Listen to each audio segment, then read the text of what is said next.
नमस्कार दोस्तों, स्वागत है आपका पीसीएस बाय तरुण चैनल पर। इस चैनल पर यूपी पीसीएस प्री की श्रृंखला को आगे बढ़ाते हुए आज लगाएंगे टेस्ट संख्या 8 को।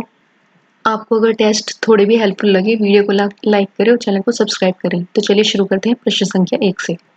1 में बोला गया है, निम्नलिखित में से कौन से कथन विनियोग विधेयक से संबंधित है? यह विधेयक संसद द्वारा सरकारी खर्चों को मंजूरी देने हेतु प्रस्तुत किया जाता है। बिल्कुल भाई सही बात है।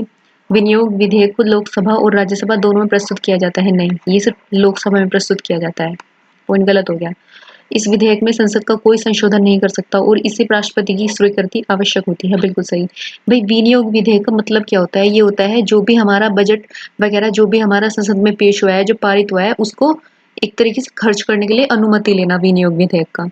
तो ये भी हमारे लोग इसलिए ही वो लोकसभा में पेश होता है, क्योंकि वही हम वहां पर ही हमारे सबसे बहुमत दल होता है, वो बैठा रहता है। तो लोकसभा में पास होगा आराम से और राष्ट्रपति उसको स्वीकृत करेंगे, तब हमारा जो सरकार है उसको एक तरीके से अनुमति मिल जाएगी खर्च करने की। तो इसका आंसर होगा 1 और 3। प्रश्न संख्या 2 में दिया है, निम्नलिखित में से कौन से कथन कटौती प्रस्ताव से संबंधित है? पहला देख लेते हैं, यह प्रस्ताव प्रस्तुत होने के बाद उसे तुरंत मतदान के लिए रखा जाता है? नहीं। इस प्रस्ताव में सरकार के किसी भी मद से कम करने का प्रस्ताव किया जा सकता है। बिल्कुल सही बात है ये। इस प्रस्ताव के परिणाम स्वरूप सरकार पूरे बजट को चुनौती दी जा सकती है? नहीं। भाई कटौती प्रस्ताव का मतलब ये है ना कि आप मान लो आपने कोई भी योजना पारित कर दी सरकार के द्वारा, तो कोई भी सांसद एक उठ के कह देता है कि भाई तुमने इस योजना को ज्यादा ज्यादा भाई तुमने बजट दे दिया, मान लो 200 करोड़ दे दिया किसी भी योजना को, और सांसद का कहना है किसी का भी ये सिर्फ 150 करोड़ की आवश्यकता थी। ठीक है, तो भाई अगर वो चीज हमारी लोकसभा में पारित हो गई ना कि 50 करोड़ इन्होंने एक्स्ट्रा लगाए हैं उस चीज में, तो हमारी मंत्रिपरिषद पूरी गिर जाएगी, मतलब पूरी सरकार गिर जाएगी। भाई जो हमारा बजट पेश कर रहे हैं तो वे सोच समझ के तो बजट पेश कर रहे हैं, उसमें कोई विपक्ष का नेता या कोई भी उसमें सवाल उठा रहा है तो इसका मतलब सरकार में कमी है। तो एक तरीके से सरकार की आलोचना करने के लिए कटौती प्रस्ताव लाया जाता है। ओके, तो इसका आंसर होगा ऑप्शन सी करेक्ट। आगे बढ़ते हैं प्रश्न संख्या 3। प्रश्न संख्या 3 में दिया गया है, कटौती प्रस्ताव के प्रकारों से संबंधित निम्नलिखित कथनों पर विचार कीजिए। पहला दिया है, नीतिगत कटौती की अस्वीकृति के तहत सरकार की नीति की पूरी तरह अस्वीकृति को दर्शाया जाता है और इसकी मांग को 1 रुपए घटाकर पेश किया जाता है। ये बात होगी सही।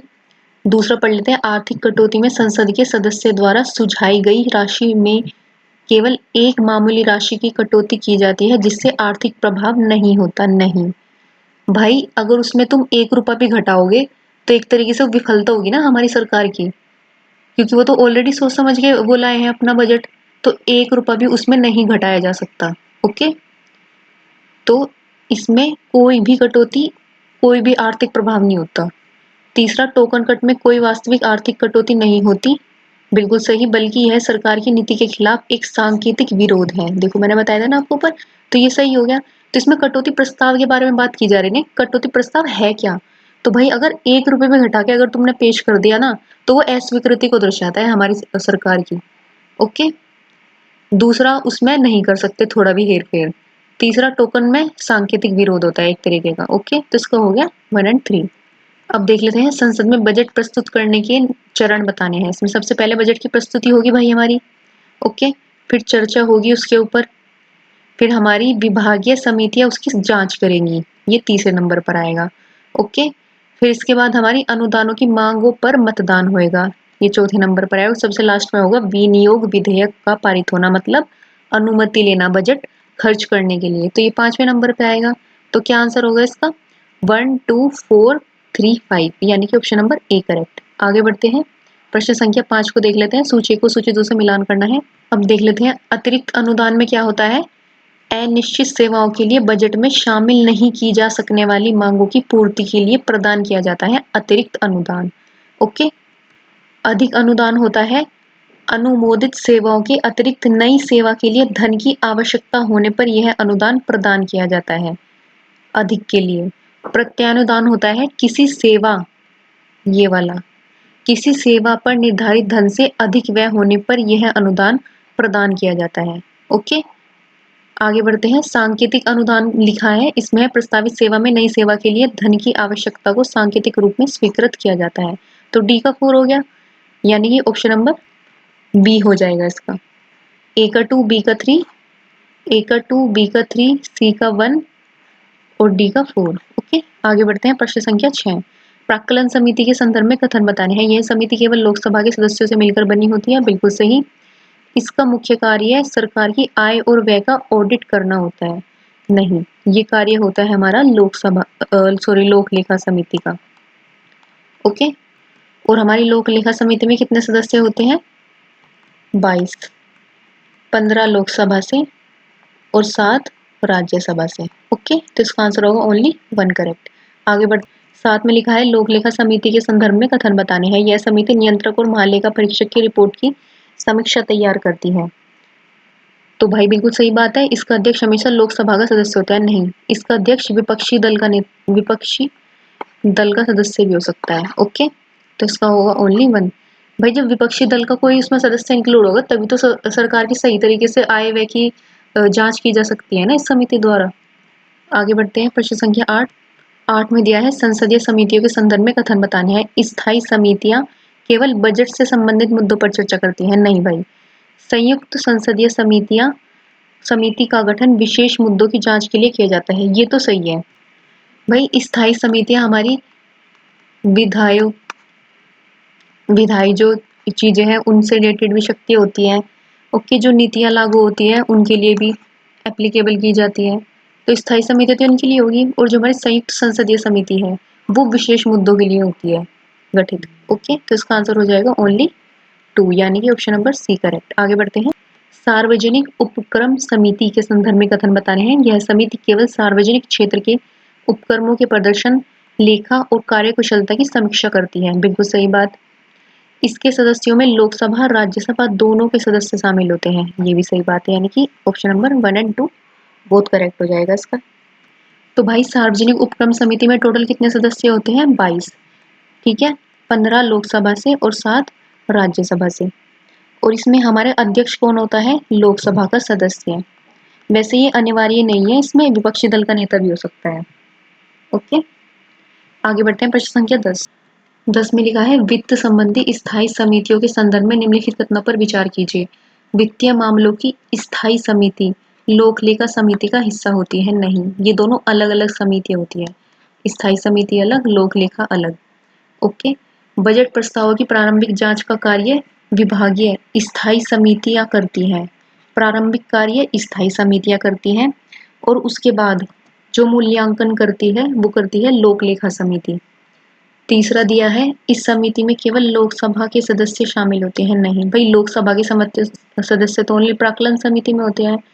इन दोनों में ही लोकसभा और राज्यसभा दोनों के सदस्य होते हैं। ओके, 15 और 7 के रेशो में। ओके, तो इसका आंसर होगा ओनली 2 करेक्ट। 11 में दिया है अनुच्छेद 152 के संदर्भ में कथन बताने हैं। 152 राज्यों के संदर्भ में राज्य शब्द की परिभाषा प्रदान करता है। सही। 152 में केंद्र शासित प्रदेशों को राज्य की परिभाषा में शामिल नहीं किया गया है। ये भी बात सही है हमारी। तो इसमें हो जाएंगे हमारे कथन 1 और 2 दोनों सही। यहाँ पर देखो ना, हमारा भाग 6 आर्टिकल 152 से 237 तक, इसमें हमारे कौन कौन आते हैं? सीएम आता है, मतलब कि, और जी राज्यपाल आते हैं हमारे, मंत्री परिषद आती है हमारी स्टेट वाली। ओके, और कौन आती है? हमारी राज्य विधायिका आती है। ओके, ये सब चीजें आती है हमारे इतने आर्टिकल तक। और राज्यपाल की शक्तियां वगैरह ये आती है 152 से 162 तक। ओके, ये राज्यपाल के लिए है। तो आगे बढ़ते हैं। 12 में दिया है राज्यों के राज्यपाल के संदर्भ में निम्नलिखित कथनों पर विचार कीजिए। राज्यपाल की नियुक्ति राष्ट्रपति द्वारा की जाती है। बिल्कुल सही। संविधान में राज्यपाल के कार्यकाल के लिए 5 वर्षों का उल्लेख है। ये भी सही, यानी दोनों सही है। आगे बढ़ते हैं। प्रश्न संख्या 13, अनुच्छेद 154 के संदर्भ में निम्नलिखित कथनों पर विचार कीजिए। 154 के बारे में बताना है। इसमें दिया है राज्य की कार्यपालिका शक्तियां राज्यपाल में नहीं होती। होता है सही। राज्यपाल इन शक्तियों का प्रयोग स्वेच्छा से कर सकते हैं, चाहे मंत्रिपरिषद की सलाह हो या ना हो। नहीं भाई, मंत्रिपरिषद की सलाह लेनी तो वैसी बाध्यकारी है भाई राज्यपाल के लिए और सेंट्रल में राष्ट्रपति के लिए। और कौन से आर्टिकल के तहत होता है ये होता है हमारे आर्टिकल 174 के हिसाब से सलाह लेनी जरूरी है भाई राज्यपाल को। तो इसमें ओनली 1 करेक्ट। राज्यपाल की शक्तियों के बारे में बताना है। राज्यपाल को विधानसभा का सत्र बुलाने और स्थगित करने की शक्ति है। सही। राज्यपाल अपने विवेकाधीन शक्ति का उपयोग करते हुए विधानसभा को भंग कर सकता है। नहीं, भाई विधानसभा भंग तभी तो होगी जब अविश्वास प्रस्ताव पारित होगा या फिर प्रधानमंत्री कहेगा कि भाई मंत्रिपरिषद अब बर्खास्ती होगी, तो भंग तो तब होगी भाई हमारी। ओके, तो ओनली वन करेक्ट यानी कि डी। आगे बढ़ते हैं, प्रश्न संख्या 15।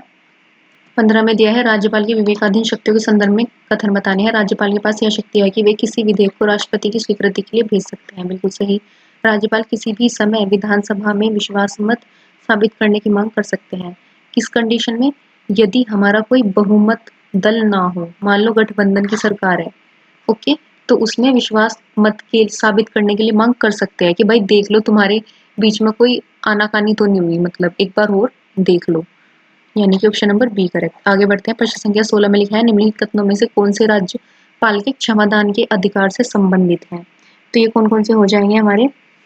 राज्यपाल को किसी भी अपराध के लिए क्षमा, राहत, पुनर्स्थापन या दंड की माफी देने के अधिकार होता है, लेकिन यह अधिकार केवल राज्य स्तर पर लागू होता है। बिल्कुल सही। सेंट्रल का नहीं कर सकते ना राज्यपाल। राज्यपाल की क्षमादान का अधिकार केवल उन मामलों में लागू होता है जहां राज्य विधानसभा के क्षेत्राधिकार में आते हैं। केंद्रीय कानूनों के तहत किए गए अपराधों को इससे बाहर रखा गया है, क्योंकि केंद्र वाले तो भाई राष्ट्रपति के हाथों में होते हैं ना। तो ये दोनों करेक्ट होंगे, यानी कि 1 एंड 2 बोथ करेक्ट। 17 में दिया है राज्यपाल की कार्यकारी शक्तियों के बारे में निम्नलिखित कथन बताने हैं। पहला दिया है राज्यपाल राज्य के शासन के प्रमुख होते हैं और राज्य सरकार के कार्यों को लागू करने के लिए उनके पास कार्यकारी शक्तियां होती हैं जो केंद्र सरकार द्वारा निर्धारित दिशा निर्देशों के अनुसार होती हैं। बिल्कुल सही बात। दूसरा पॉइंट दिया है राज्यपाल की कार्यकारी शक्तियां केवल मंत्रिपरिषद की सलाह पर कार्यान्वयन होती हैं, आर्टिकल 174, और वे राज्य की दिन प्रतिदिन की प्रशासनिक गतिविधियों को सीधे तौर पर हस्तक्षेप नहीं करते। ये भी सही है, तो इसके दोनों सही हो जाएंगे, यानी कि ऑप्शन नंबर डी करेक्ट। आगे बढ़ते हैं 18। 18 में दिया है राज्यपाल के विवेकाधीन शक्तियों के संबंधित कथन बताने हैं। राज्यपाल को मुख्यमंत्री की नियुक्ति में विवेकाधीन शक्ति प्राप्त है, विशेषकर जब किसी पार्टी के स्पष्ट बहुमत न मिले। ओके, ये सही बात है बिल्कुल। राज्यपाल को राष्ट्रपति शासन लागू करने की विवेकाधीन शक्ति नहीं होती, क्योंकि यह केवल केंद्र सरकार की सिफारिश पर लागू होता है। नहीं भाई, इसमें राज्यपाल को जब भाई मुख्यमंत्री या मंत्रिपरिषद कि भाई ऐसी स्थिति पैदा होगी कि भाई राज्य में हमें राष्ट्रपति शासन लगाना पड़ेगा, तो राज्यपाल राष्ट्रपति जी से कहते हैं कि आप राष्ट्रपति शासन लगा दीजिए, क्योंकि यहाँ की जो सत्ता है वो विफल हो चुकी है। ओके, राज्यपाल को किसी मंत्री की पदावनति करने का विवेकाधिकार शक्ति होती है अगर वह राज्य सरकार के कामकाज में अनियमितताएं पाए। नहीं भाई, ये शक्ति होती है हमारी राज्य सरकार की। ओके, ध्यान रखेंगे इस बात को, तो इसका होगा option number A correct only. 19 में दिया है राज्यपाल की नियुक्ति से संबंधित निम्नलिखित तथ्यों पर विचार कीजिए। राज्यपाल की नियुक्ति भारतीय संविधान के तहत राष्ट्रपति द्वारा की जाती है। बिल्कुल सही। राज्यपाल की नियुक्ति में केंद्र सरकार का हस्तक्षेप आवश्यक होता है, क्योंकि राज्यपाल की कार्यकुशलता के लिए केंद्र सरकार का अनुमोदन जरूरी है। नहीं, इसमें केंद्र सरकार को हस्तक्षेप नहीं होता। ओके, तो ओनली 1 करेक्ट। राज्यपाल की पदावधि के संदर्भ में बताना है। राज्यपाल की पदावधि 5 वर्ष की होती है, तो सही बात होगी, लेकिन इसे राष्ट्रपति द्वारा किसी भी समय समाप्त किया जा सकता है। ये भी बात सही है। दूसरा, राज्यपाल की पदावधि को समाप्त करने के लिए राज्यपाल को राष्ट्रपति द्वारा त्यागपत्र देने के लिए कहा जा सकता है, और निर्णय राष्ट्रपति का विवेकाधिकार अधिकार है। ये भी बात सही है, यानी कि इसमें दोनों करेक्ट होंगे। 21 में लिखा है राज्यपाल की नियुक्ति से संबंधित कथन बताने हैं। भारतीय संविधान के अनुसार राज्यपाल के लिए किसी विशिष्ट शैक्षिक योग्यता की आवश्यकता नहीं होती। बिल्कुल करेक्ट बात है भाई, वो तो हर नेता के लिए नहीं है ये चीज तो अप्लाई। राज्यपाल की नियुक्ति के लिए यह आवश्यक नहीं है कि वह उस राज्य का निवासी हो जिसमें उसे नियुक्त किया जा रहा है। भाई ये भी बात सही है, बस भारत का नागरिक होना चाहिए वो, निवासी चाहे पूरे भारत में कहीं हो, भारत की नागरिकता होनी चाहिए उसके पास। तो इसका आंसर होगा ऑप्शन नंबर डी। 22 में दिया है राज्यपाल की नियुक्ति से संबंधित योग्यताएं बतानी है। राज्यपाल की नियुक्ति के लिए यह आवश्यक है वह भारत का नागरिक हो। सही बात है। राज्यपाल की नियुक्ति के लिए यह भी आवश्यक है कि उसकी आयु कम से कम 35 वर्ष होनी चाहिए। दूसरा 35 वर्ष होनी चाहिए, इसमें दोनों करेक्ट है। आगे बढ़ते हैं। 23 में दिया है राज्यपाल के कार्यकाल के संदर्भ में कथन बताने हैं और कारण। अनुच्छेद 158 के अनुसार राज्यपाल का कार्यकाल 5 वर्ष के लिए निर्धारित होता है और उन्हें किसी भी समय राष्ट्रपति के आदेश पर हटा दिया जा सकता है। बिल्कुल सही बात है भाई ये। दूसरा पढ़ लेते हैं। राज्यपाल, माफ कीजिएगा, कथन 1 में हमारा आर्टिकल आएगा 156। 156 के अनुसार ही राज्यपाल का कार्यकाल 5 वर्ष निर्धारित होता है और उन्हें किसी भी समय राष्ट्रपति के आदेश पर हटाया जा सकता है। जो हटाने की प्रक्रिया है वो हमारी होती है आर्टिकल 156, यानी कि एक कथन गलत हो जाएगा। दूसरे में दिया है राज्यपाल के कार्यकाल की समाप्ति के बाद उनका पुनर्नियुक्ति संविधान में किसी भी रूप में तय नहीं की गई है। भाई ये बात करेक्ट है। वैसे तो संविधान में कहीं इसका प्रावधान है नहीं, बट ये हमारे राष्ट्रपति की विवेक के ऊपर बात है कि भाई उनको वे पुनर्नियुक्त करते हैं या नहीं करते हैं। ओके, तो इसका आंसर होगा ए असत्य, आर सत्य। आगे बढ़ते हैं। 24 में लिखा है राज्यपाल की शपथ और प्रतिज्ञा के संदर्भ में कथन बताने हैं। पहला लिखा है अनुच्छेद 159 के अनुसार राज्यपाल को भारतीय संविधान के प्रति निष्ठा की शपथ लेनी होती है। सही बात है भाई ये। दूसरा लिखा है राज्यपाल को संविधान के प्रति निष्ठा की शपथ केवल राष्ट्रपति के सामने लेनी होती है। नहीं, ये लेनी होती है हमारे हाई कोर्ट के मुख्य न्यायाधीश। ओके, इसका संसद से कोई संबंध नहीं होता है, ये वाली बात ठीक है। तो इसकी वजह से दूसरा इनकरेक्ट, यानी कि ऑप्शन नंबर ए। 25 में अनुच्छेद 160 के बारे में बताना है। 160 के तहत राष्ट्रपति राज्यपाल को अपने कर्तव्य के निर्वहन में सहायता करने के लिए किसी भी अन्य व्यक्ति को नियुक्त कर सकते हैं। बिल्कुल करेक्ट बात है ये। अनुच्छेद 160 के तहत राष्ट्रपति राज्यपाल को उनके कार्यों के लिए एक निश्चित सीमा तक सहायक नियुक्त कर सकते हैं, लेकिन यह सहायक केवल राष्ट्रपति के द्वारा निर्धारित किया जाता है, नहीं कोई सहायक नहीं होता। अनुच्छेद 160 में राज्यपाल के कर्तव्य की सूची दी गई, लेकिन इसमें उल्लेख नहीं है कि राष्ट्रपति राज्यपाल की सहायता के लिए अन्य व्यक्ति को नियुक्त कर सकते हैं। ये भी इनकरेक्ट होगा। ओके, तो option number A correct, only one सही है इसमें। 160 में हमारा क्या होगा, ओनली निर्वहन सहायता करने के लिए किसी भी अन्य व्यक्ति को नियुक्त कर सकते हैं। इसका तात्पर्य हुआ कि राष्ट्रपति से रिलेटेड जो भी कार्य होंगे उनके लिए राज्यपाल के सहायक नियुक्त कर सकते हैं, पर राज्यपाल से रिलेटेड कार्यों के लिए कोई सहायक नियुक्त नहीं होगा। ओके, आगे बढ़ते हैं। 26 में दिया है राज्यपाल की क्षमादान की शक्ति के बारे में बताना है। भारतीय संविधान के अनुच्छेद 161 किसी राज्य के राज्यपाल को किसी ऐसे व्यक्ति को क्षमा में विलंब, राहत, दंड, छूट देने का, दंड और निलंबित, माफ या लघुकृत करने की शक्ति है। बिल्कुल सही बात। बस मृत्यु दंड माफ करने की शक्ति नहीं है राज्यपाल को, बाकी सारी क्षमादान कर सकते हैं। राज्यपाल अपनी क्षमादान शक्ति का प्रयोग करते समय मंत्रिपरिषद की सलाह लेने के लिए बाध्य है। ये भी बात सही है। तो इसका आंसर होगा ऑप्शन नंबर बी। बातें तो दोनों सही है इंडिविजुअली, पर एक कथन कारण नहीं स्पष्ट हो पा रहा ना दोनों का आपस में। और 27 को क्या दिया है, राज्य की कार्यपालिका शक्ति के संदर्भ में बताना है। भारतीय संविधान का अनुच्छेद 162 राज्य की कार्यपालिका शक्ति को परिभाषित करते हैं। दूसरा पढ़ लेते हैं। अनुच्छेद 162 के तहत राज्य की कार्यपालिका शक्ति संविधान और संसद द्वारा बनाए गए कानूनों द्वारा परिसीमित है। तो भाई पहले पॉइंट में 162 में हमारे दायरे निर्धारित हो रहे हैं कार्यपालिका के। ओके, परिभाषित नहीं किया गया है, तो ऑप्शन नंबर एक गलती। दूसरे में है इसकी परिसीमित की गई है ना, 162 के तहत सिर्फ परिसीमित किया गया है, यानी कि दायरे तरीके से, तो दूसरा सही, ऑप्शन नंबर सी। 28 में क्या लिखा है, अनुच्छेद 162 के तहत राज्य की कार्यपालिका शक्ति केवल उन विषयों तक सीमित है जिन पर पहले कानून बनाया जा सकता है, नहीं। दूसरा दिया है अनुच्छेद 162 राज्य की कार्यपालिका शक्ति और संघ की कार्यपालिका शक्ति के बीच संबंध को स्पष्ट करता है। ये बात सही है हमारी, तो इसमें ओनली 2 करेक्ट हो जाएगा। आगे बढ़ते हैं। प्रश्न संख्या 29 में दिया है राज्यपाल के कार्यालय की अनुशंसाओं से संबंधित निम्नलिखित पर विचार कीजिए। राज्यपाल को राज्य के मंत्रिपरिषद की सलाह पर कार्य करना होता है। बिल्कुल सही बात है भाई ये।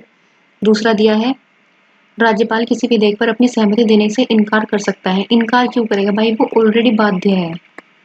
ओके, कौन से आर्टिकल के तहत है, और यह आर्टिकल नंबर 163 के तहत वो बाध्य है मंत्रिपरिषद की सलाह मानने के लिए। आगे बढ़ते हैं। 30 में दिया है राज्यपाल किसी विधेयक को राष्ट्रपति के पास पुनर्विचार के लिए भेज सकता है। भाई राज्यपाल राष्ट्रपति को पुनर्विचार के लिए क्यों भेजेगा कोई चीज, भाई राष्ट्रपति तो बड़ा होता है ना, तो ये ऑप्शन गलत हो गया। राज्यपाल राज्य विधानमंडल को भंग कर सकता है, बिल्कुल कर सकता है अगर गठबंधन की सरकार हो। ओके, तो इसका होगा ओनली 2 करेक्ट। 31 में प्रशासनिक सुधार के बारे में बताना है। प्रशासनिक सुधार आयोग का गठन 1966 में भारतीय प्रशासन के सुधार के लिए किया गया था और इसका उद्देश्य प्रशासनिक प्रणाली को दक्ष, उत्तरदायी और जनता के प्रति जिम्मेदार बनाना था। बिल्कुल सही बात। दूसरा पॉइंट दिया है आयोग ने भारतीय प्रशासन में सुधार के लिए 1970 में अपनी रिपोर्ट पेश की थी। इसकी सिफारिशों को तत्काल प्रभाव से लागू किया गया था, नहीं, लागू नहीं किया गया था। याद रखेंगे इस बात को, यानी कि ऑप्शन नंबर 2 इनकरेक्ट होगा। एक करेक्ट, यानी कि ऑप्शन नंबर ए सही होगा। 32 में देख लेते हैं क्या लिखा है। निम्नलिखित कथनों पर विचार कीजिए। प्रशासनिक सुधार आयोग का गठन केंद्र सरकार द्वारा ही किया जाता है। नहीं, इसमें हमारी राज्य सरकार भी इन्वॉल्व होती है। ओके, दूसरा लिखा है प्रशासनिक सुधार आयोगों की सिफारिशें केवल प्रशासनिक सुधार से ही संबंधित होती है। भाई ये हमारी सामाजिक सुधार और आर्थिक सुधार से रिलेटेड होती है। ओके, सिर्फ एक ही से ही नहीं होती प्रशासनिक सुधार से, तो इसमें दोनों इनकरेक्ट। 35 में लिखा है सरकारी आयोग के संदर्भ में निम्नलिखित तथ्यों पर विचार कीजिए। सरकारी आयोग का गठन 1983 में केंद्र और राज्य संबंधों के मुद्दों पर समीक्षा करने और उनका समाधान खोजने के लिए किया गया था। सही। सरकारी आयोग की प्रमुख सिफारिशों में संघीय संरचना में राज्य सरकारों की भूमिका को कमजोर करने के उद्देश्य से कोई संशोधन नहीं किया गया। ये भी बात सही है। मतलब जो सरकारी आयोग था ना, इसने राज्य राज्य की जो राज्य सरकारों की जो शक्तियां है ना, उसको बहुत सुदृढ़ किया था, उसको मजबूत बनाया था और ज्यादा, कोई संशोधन नहीं किया था। केंद्र के अंदर राज्यों को मजबूत बनाना, ये सिफारिश की थी सरकारी आयोग ने, तो इसमें दोनों सही होंगे। सरकारी आयोग की सिफारिशों के बारे में बताना है। सरकारी आयोग अंतर राज्य जल विवादों के निपटारे के लिए एक स्थायी तंत्र की सिफारिश की थी। बिल्कुल सही। ईयर कौन सा था इसका? 1983। ओके, दूसरा दिया है सरकारी आयोग ने राज्यपालों की नियुक्ति की प्रक्रिया को पारदर्शिता लाने का सुझाव दिया। ये भी बात सही है, तो इसकी होगी ऑप्शन नंबर ए करेक्ट। 35 में देखिए क्या लिखा है। राष्ट्रीय आयोग से संबंधित कथन बताने हैं। राष्ट्रीय आयोग का गठन संविधान के कामकाज की समीक्षा करने और सुझाव देने के लिए किया गया था। बिल्कुल सही बात। न्यायमूर्ति एम पुंछी राष्ट्रीय आयोग के अध्यक्ष थे। एम एम पुंछी नहीं थे, वे थे वेंकट चलैया। ओके, तो ऑप्शन नंबर 2 इनकरेक्ट। राष्ट्रीय आयोग ने संविधान की मूल संरचना में बदलाव का सुझाव दिया था। अभी पढ़ा ना हमने, समीक्षा करने का सुझाव देने के लिए किया गया था, तो ये गलती हो गया, यानी कि ऑप्शन नंबर 1 सही है बस इसमें। राष्ट्रीय आयोग के बारे में बताना है। राष्ट्रीय आयोग ने भारतीय संविधान में बदलाव के लिए एक विस्तृत रिपोर्ट प्रस्तुत की, जिसमें राज्यसभा की भूमिका बढ़ाने की सिफारिश की गई थी। बिल्कुल सही। आयोग ने भारतीय राष्ट्रपति के चुनाव प्रक्रिया में कोई बदलाव करने की सिफारिश नहीं की। भाई इन्होंने ना राष्ट्रपति के चुनाव के ऊपर बहुत सारे सवाल उठाए थे। इन्होंने जो पूरी चुनावी प्रक्रिया है उसको सुधारने के लिए बात कही थी। और राष्ट्रपति के चुनाव में हमारे भाग कौन कौन लेते हैं? ये लेते हैं लोकसभा प्लस राज्यसभा, इन दोनों को निर्वाचित सदस्य, और जो हमारी विधानसभाएं होती हैं उनके भी निर्वाचित सदस्य हमारे राष्ट्रपति के चुनाव में भाग लेते हैं। इन पर इन्होंने सवाल या जवाब उठाया था, तो ऑप्शन नंबर 2 इनकरेक्ट हो गया, यानी कि ऑप्शन नंबर 1 सही होंगे। 37 पढ़ लेते हैं। मुख्यमंत्री राज्य सरकार का प्रमुख होता है। बिल्कुल सही बात है। मुख्यमंत्री की नियुक्ति राज्य के राज्यपाल द्वारा की जाती है। ये भी सही है। दोनों इंडिविजुअली बातें ठीक है ना, पर कोई कथन कारण तो बता नहीं रहे एक दूसरे का, तो ये होंगे ऑप्शन ए सही। आगे बढ़ते हैं। मुख्यमंत्री के संदर्भ में निम्नलिखित कथनों पर विचार कीजिए। मुख्यमंत्री राज्यपाल को राज्य की स्थिति के बारे में सूचित रखने के लिए उत्तरदायी होता है। बिल्कुल सही बात है भाई ये। दूसरा दिया है हमारा, मुख्यमंत्री का कार्यकाल राज्यपाल की इच्छा पर निर्भर करता है। नहीं भाई, वो तो जो बहुमत दल का नेता होगा वो मुख्यमंत्री नियुक्त होगा विधानसभा में। अगर वो बहुमत गिर जाएगा तो मुख्यमंत्री जी भी हट जाएंगे, तो ओनली एक करेक्ट। 39 में दिया है मुख्यमंत्री के संदर्भ में बताना है। मुख्यमंत्री राज्यपाल को मंत्रिपरिषद द्वारा लिए गए निर्णयों की जानकारी देने के लिए बाध्य है। बिल्कुल सही बात।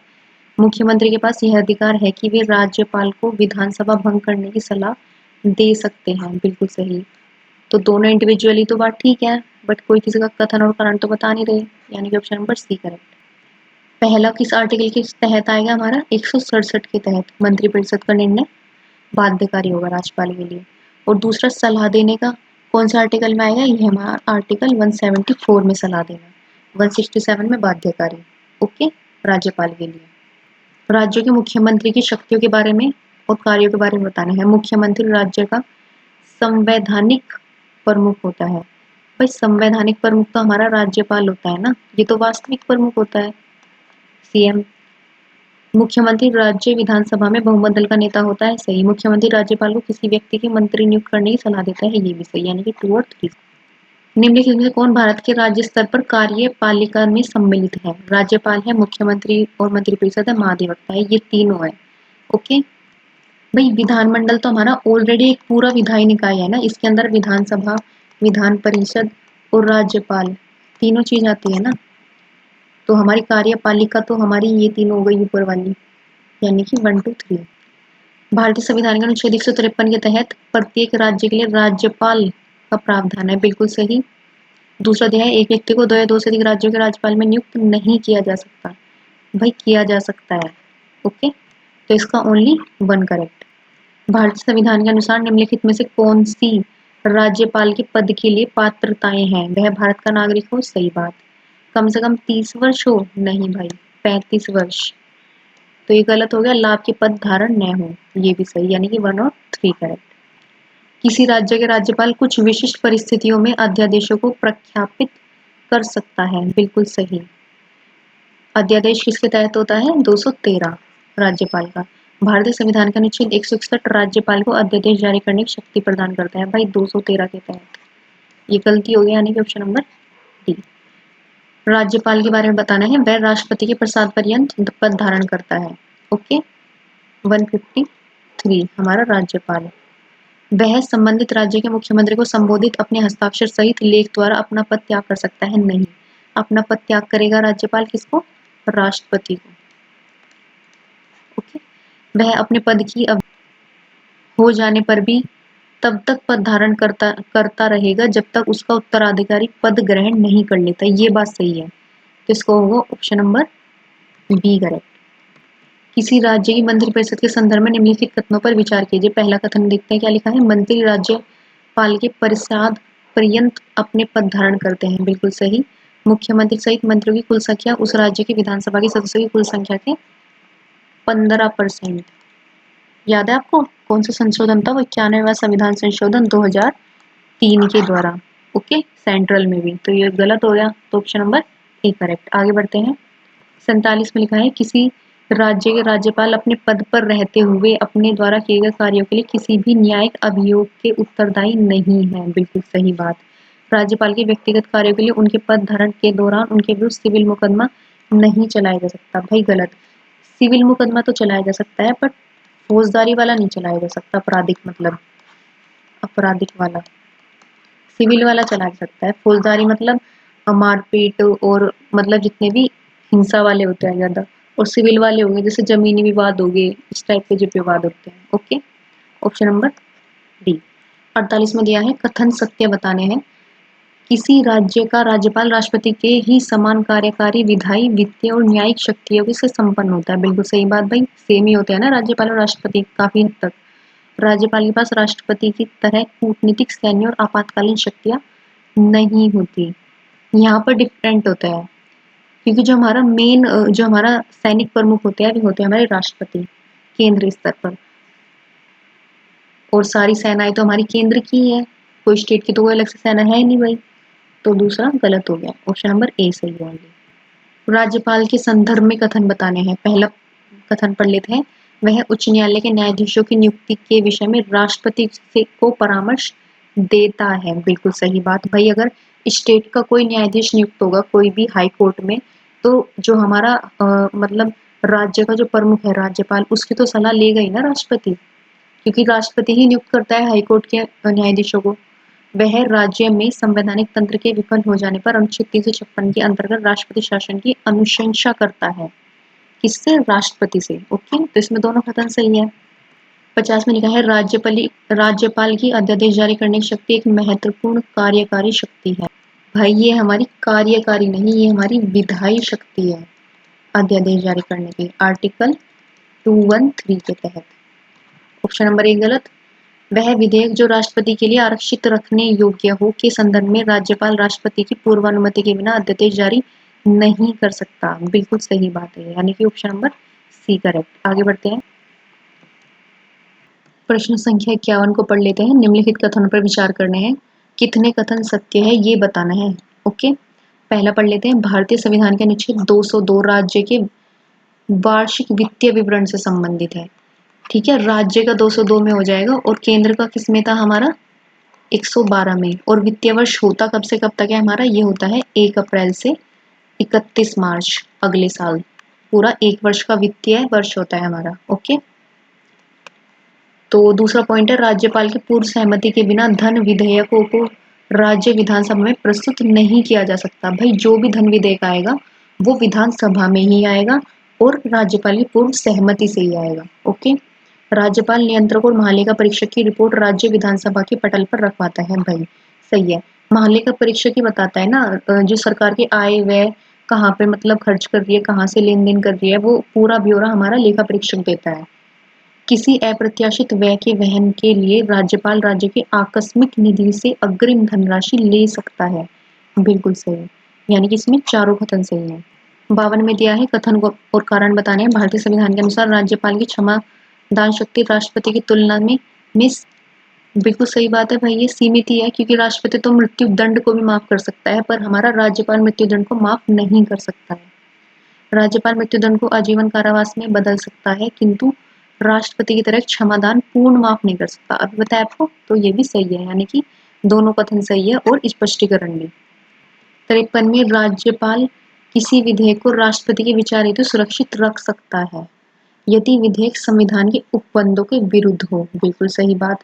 यदि विधेयक राज्य नीति निर्देशक तत्वों के विरुद्ध हो, ये भी बात सही है। वित्तीय आपात के समय राज्य विधानमंडल द्वारा पारित धन विधेयक, ये भी सही है। यदि विधेयक उच्च न्यायालय की स्थिति को प्रभावित करता है, ये भी सही है। मतलब चारों चीजों में नेगेटिव दिख रहा है ना कि भाई कोई किसी की एक तरीके से विपरीत चीजें हो रही हैं जब, तो भाई उसमें तो हमारे राष्ट्रपति से विचार करना पड़ेगा ना राज्यपाल को। भाई नीति निर्देशक को ठेस पहुंचेगी किसी विधेयक से, वो भी कोई उपबंध के विरुद्ध हो, वो भी कोई विधानमंडल कोई आपातकाल की स्थिति में धन विधेयक पारित कर रहा हो उससे रिलेटेड में विचार करेगा। ओके, तो इसमें चारों सही। 54 में पढ़ लेते हैं। किसी राज्य के राज्यपाल स्वयं के विवेक से निर्णय ले सकता है। बताने हैं कथन। विधानमंडल द्वारा पारित किसी विधेयक को राष्ट्रपति के विचार हेतु आरक्षित करना। बिल्कुल सही।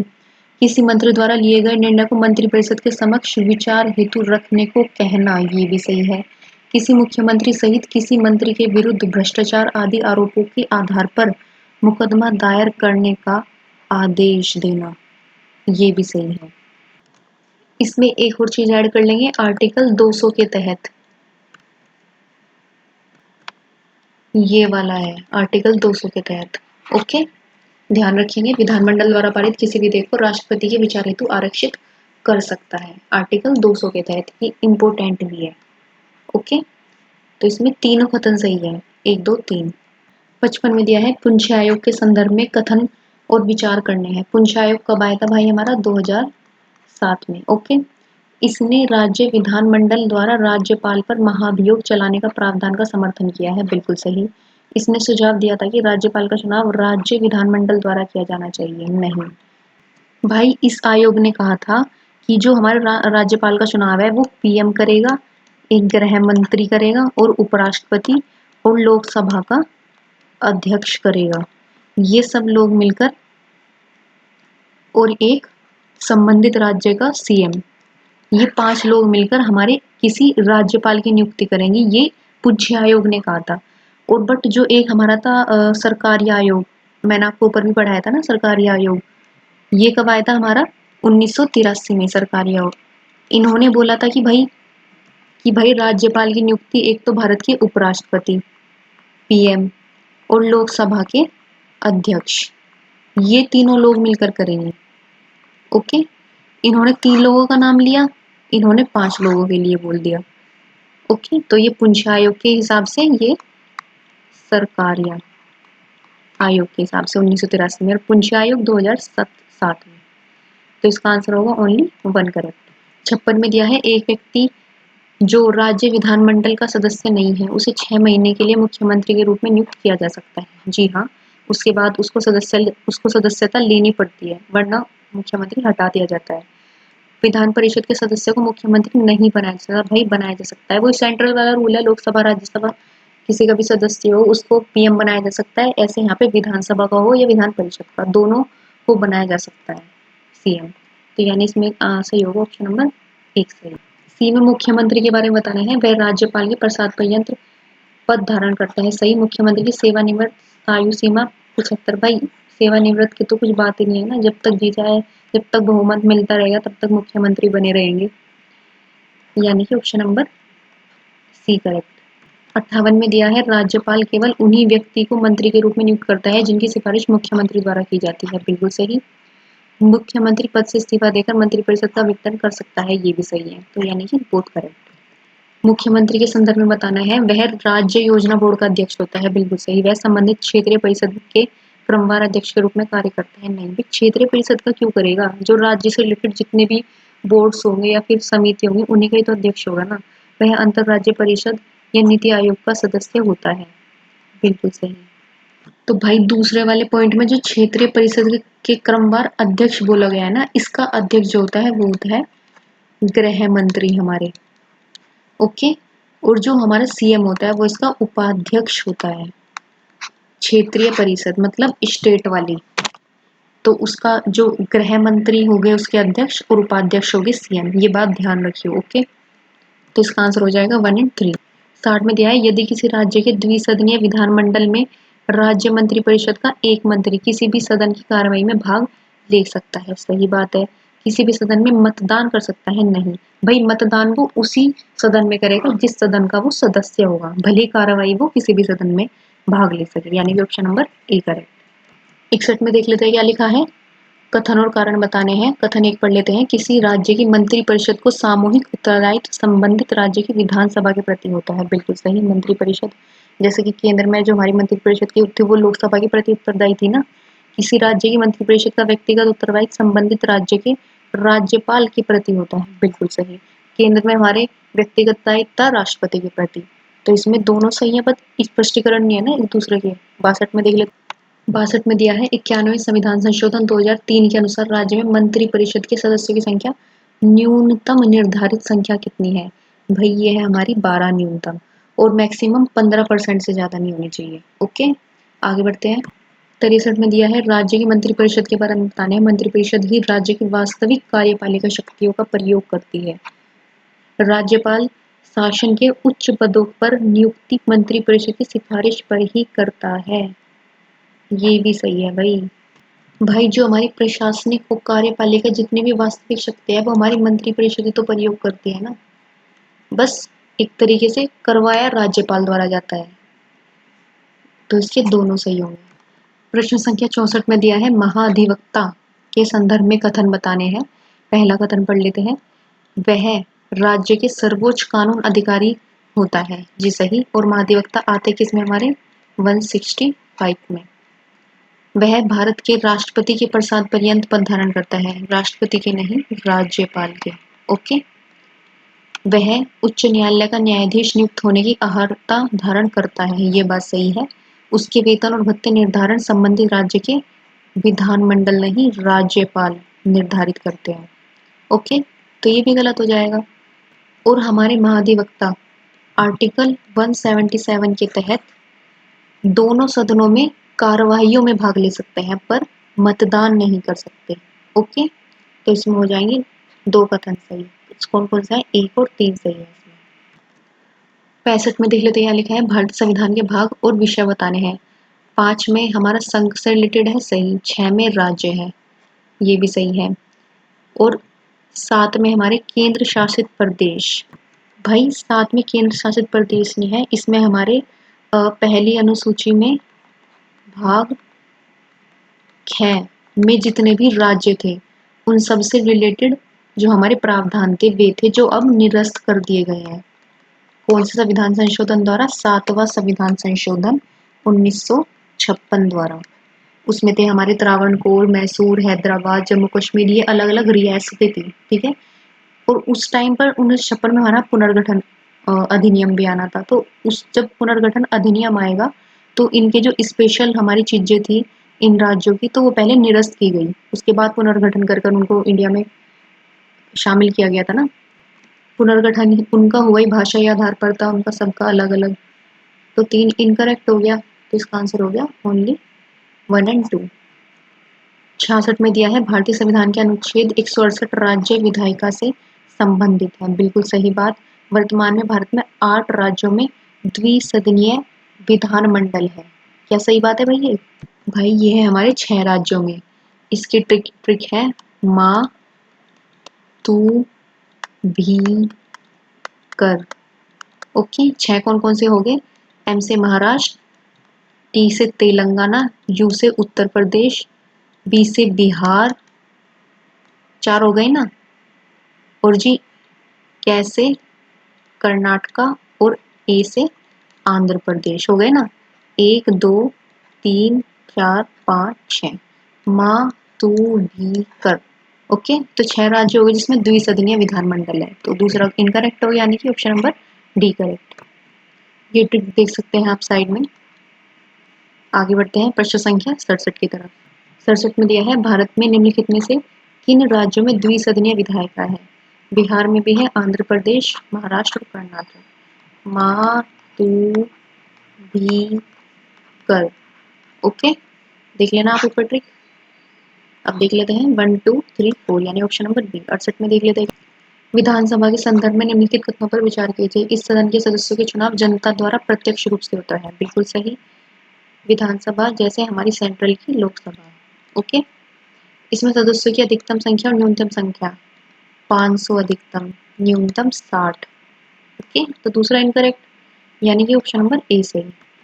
69 में विधानसभा के संदर्भ में राज्य के राज्यपाल के अधिकार, सदन का सत्रावसान कर सकेगा। बिल्कुल सही। दूसरा दिया है, सदन विघटन कर सकेगा। ये भी सही। और किस आर्टिकल के तहत हमारा सत्रावसान और विघटन करेगा? ये करेगा 174 के तहत। ओके, यानी कि दोनों सही है। 70 में देख लेते हैं, अनुच्छेद 199 के अनुसार धन विधेयक के बारे में बताना है। राज्य के परिप्रेक्ष्य में किसी कर के अधिरोपण, उत्सादन, परिहार, परिवर्तन या विनियमन से संबंधित विधेयक है। बिल्कुल सही, धन विधेयक। राज्य की संचित निधि और आकस्मिकता निधि से धन जमा करना, उससे धन निकालना, ये भी सही है। तीसरा, किसी व्यय को राज्य की संचित निधि पर भारित व्यय घोषित करना, ये भी सही है। इसमें तीनों सही होंगे। जो हमारा सेंट्रल में था धन विधेयक। 71 में दिया है, संविधान के अनुसार किसी राज्य की विधानसभा का सदस्य बनने हेतु निर्धारित न्यूनतम आयु सीमा 30 वर्ष है। 30 वर्ष है भाई?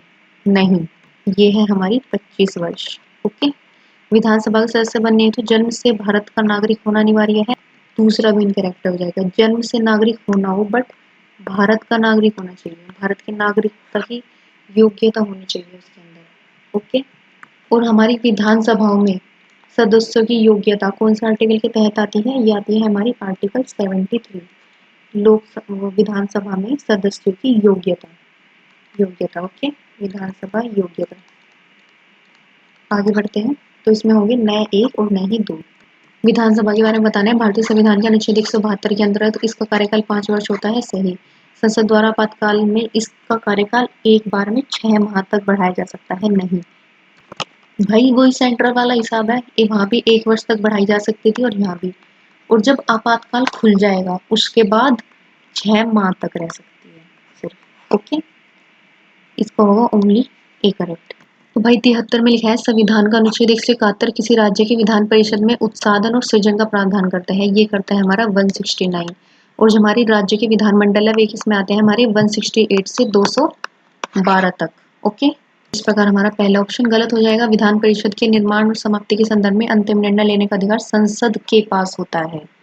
ये बात सही है, क्योंकि जो विधान परिषद का निर्माण करते हैं वो हमारी संसद करती है। ओके, और इसमें किससे भी पूछा जाता है? इसमें जो राज्य की विधानसभा होती है उससे भी राय ली जाती है अगर विधान परिषद गठित हो रही है। ओके, तो इसका होगा ओनली ए करेक्ट।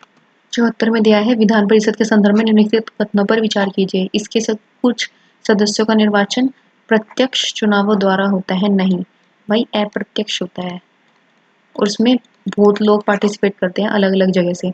दूसरा, इनकी कुल सदस्य संख्या 1/12 सदस्य राज्यपाल मनोनीत करता है। 1/12 नहीं करता है, राज्यपाल 1/6 करता है। इसमें हमारी 1/3 हमारी नगर पालिकाएं और जिला बोर्ड वगैरह के जो सदस्य होते हैं उनके द्वारा निर्वाचित किए जाते हैं। 1/3 हमारी विधानसभा के निर्वाचित सदस्य करते हैं इलेक्ट। ओके, और 1/12 जो होते हैं इसमें जो हमारे 3 वर्ष पहले ग्रेजुएशन कर चुके हों जो लोग, वे वोटिंग करते हैं। और 1/12 की नियुक्ति करते हैं हमारे जो टीचर्स होते हैं माध्यमिक शिक्षा विद्यालयों में, वे करते हैं 1/12 की। और 1/6 करते हैं हमारे राज्यपाल मनोनीत। ओके, तो कौन कौन हो गए? 1/3 में जिला बोर्ड करते हैं, 1/3 कौन करते हैं? विधानसभा के निर्वाचित सदस्य। ओके, 1/12 कौन करते हैं? हमारे स्नातक हो चुके हैं जो 3 वर्ष पहले। 1/12 की माध्यमिक शिक्षक करते हैं और 1/6 राज्यपाल मनोनीत करते हैं। ओके, तो इस प्रकार हमारे विधान परिषद के जो सदस्य हैं वो इलेक्ट होते हैं। तो इसका आंसर होगा न तो 1 और न ही 2। 75 में दिया है किसी राज्य की विधान परिषद का सदस्य बनने हेतु न्यूनतम आयु होनी चाहिए 23 वर्ष। ओके, तो आज का टेस्ट हमारे यहीं पर समाप्त होता है। और अगर आपको ये टेस्ट थोड़ी भी हेल्पफुल लग रही है तो वीडियो को लाइक करें और चैनल को सब्सक्राइब कर दें और इन टेस्ट को ज़्यादा से ज़्यादा शेयर करें और ज़्यादा से ज़्यादा रिवीजन करें, इन टेस्टों की प्रैक्टिस करें आप। जय हिंद, जय भारत। मिलते हैं नेक्स्ट वीडियो में।